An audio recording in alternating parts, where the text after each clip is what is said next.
Magandang tanghali! Kumusta po? Narito po ulit ang update natin para sa lagay ng ating panahon.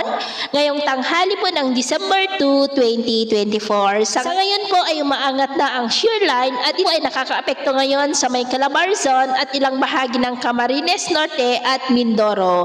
Habang hanging amihan naman ang umiiral sa Central Luzon at Northern Luzon at easterlies naman ang hangin na umiihip po sa silangan ng Southern Luzon, Visayas at Mindanao. At sa atin pong long range forecast ay wala naman pong bagyo na nakikita na tatawid po dito sa ating bansa for the next 5 to 7 days. Pero next week po ay consistent na may namamataan na posibleng banta ng sama ng panahon na lalapit o kaya po ay tatawid dito sa ating bansa gaya po ninyong nakikita, at ang development yan ating babantayan kung matutuloy o hindi, at ang susunod na bagyo ay tatawagin po sa local name na Bagyong Kerobin.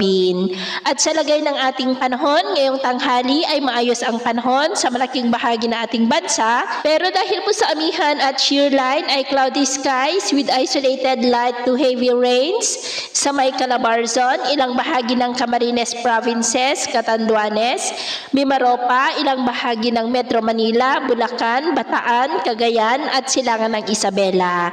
At dahil naman sa mga localized thunderstorm, epekto ng easterlies ay cloudy skies with isolated rain sa ilang bahagi po ng Aklan, Capiz, ilang bahagi ng Negros, southern part ng Cebu, southern Samar, Honolulu at Zamboanga Peninsula.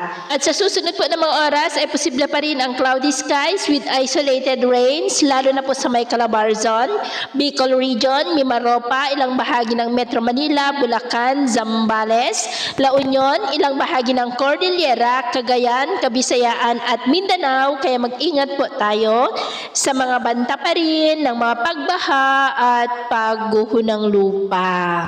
At sa atin naman pong mga baybayin, dahil sa shear line at amihan, iwasan na muna natin ang papalaot sa silangang baybayin po ng Isabela at sa northeastern seaboard po ng Camarines Provinces at silangang baybayin ng Central Luzon, dahil ang mga alon dyan ay posible po na aabot hanggang sa 3 to 4 meters height. Unang latest update natin sa araw na ito, ako po muli si Gems na nagsasabing sa kahit na ng pagsubok po na darating sa ating buhay, huwag po tayong mawawalan ng pag-asa. Thank you and God bless.